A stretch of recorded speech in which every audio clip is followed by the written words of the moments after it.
We are going to drill down on the Guaranteed Income Supplement, or GIS, a financial benefit designed to help low-income seniors in Canada make ends meet. We'll cover how to qualify for this benefit, various situations that may affect it, and answer some common questions related to the GIS. So fasten your seatbelts. This is going to be a good one. The GIS is a monthly non-taxable benefit provided by the Canadian government to eligible low-income seniors who are already receiving the old age security pension. The purpose of the GIS is to supplement the income of seniors who may not have sufficient retirement savings or pension income. For low-income seniors, this supplement can make a huge difference in overall quality of life. In a moment, we will move on to the eligibility criteria for the GIS. A little later, we'll also cover various situations that can impact the GIS in various ways, such as affecting the amount of money you can receive from this supplement. Join the conversation. Let us know in the comments if you want to see more retirement-related content on the channel. Your participation is well appreciated. Don't forget to like and subscribe to stay up to date on future content. And thank you for that click. Let's jump right into what you need to qualify for the Guaranteed Income Supplement. For the most part, the qualifications are pretty easy. The first one is that you need to be receiving the OAS, your Old Age Security Pension. This makes sense as it is a supplement to that very pension. You also have to be 65 years of age, which also makes sense as you can't get OAS until you are 65. The second one is that you have to reside in Canada when you apply. Once you are receiving GIS,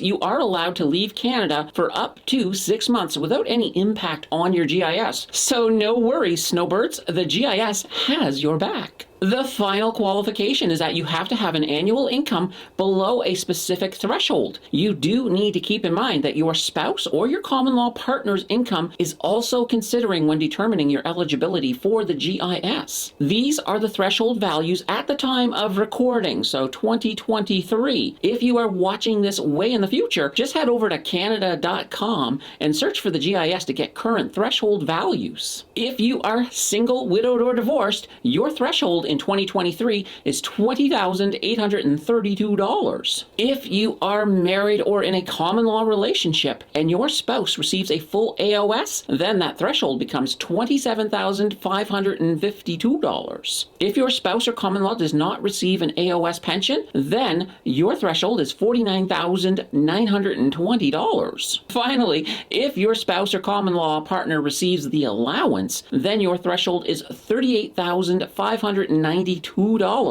One question that will almost always come up in regards to these thresholds is which monies are counted as income for the GIS qualification. Let me try to clarify that. So we'll start with the things that are counted as income when determining eligibility. Canada Pension Plan, so CPP or QPP if you live in Quebec, those benefits do count as income. Also, any other pension plan you may have, such as a pension from work, that would count as income. So any money that you cash out of your RRSP, that counts as income. And when that turns into an RRIF, the money that is coming out of the RRIF, that also would count as income. If you are receiving employment insurance, EI would count as income. Interest and investment income, that counts. Also, capital gains and taxable Canadian dividends would also count as income. Any net income from rental properties would count. Any employment or self-employment income also counts. Also, any income from sources such as, let's say, for example, you were on workers' compensation, or if you were receiving alimony, those would count towards your income when determining that threshold. Holy banana bread, that does seem like a lot. It may have just been easier to tell you what doesn't count as income. Your old age security, so OAS, and of course the GIS, or if there's any allowances, including the allowance for the survivor,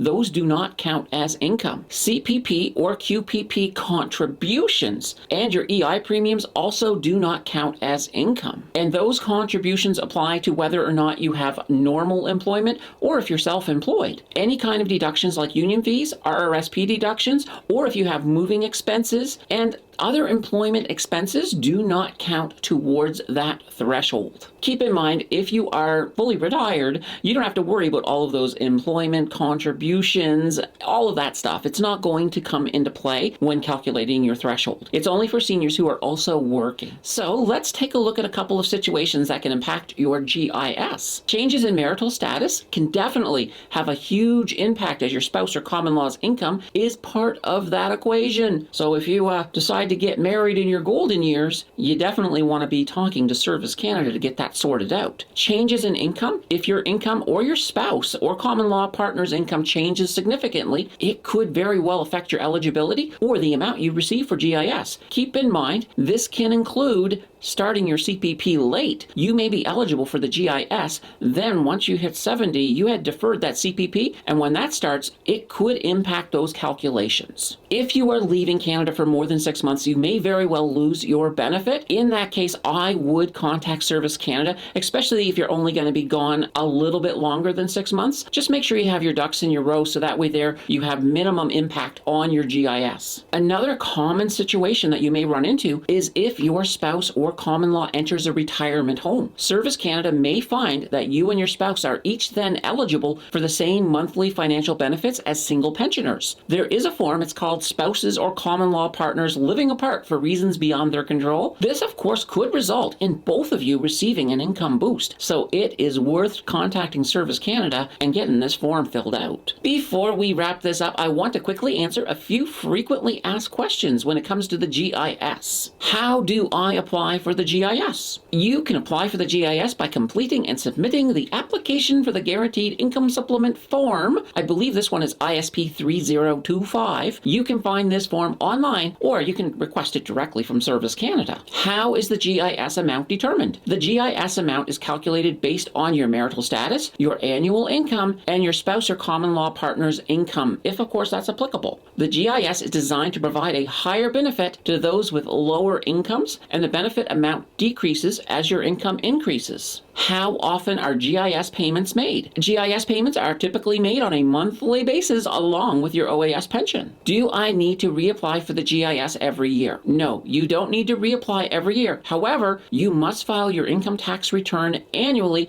to ensure your GIS amount is updated based on your latest income information. Are GIS benefits retroactive? Yes, in a limited way. GIS benefits can be retroactive for up to 11 months from the date your application is approved, provided you were, of course, eligible during that period. The Guaranteed Income Supplement is an essential financial benefit for low-income seniors in Canada. It's quite crucial to understand the eligibility criteria, how various situations may affect your benefit, and how to navigate the application process. By being informed, you can ensure you're receiving the financial support you're entitled to during your golden years. Remember to stay up to date with any changes in eligibility or benefit amounts, and don't hesitate to reach out to Service Canada if you have any questions or need assistance with your application. Keep the learning going. Watch my video on Scotiabank, linked on the left, or test YouTube's recommendation skills by checking out the video on the right. Your choice will decide the winner,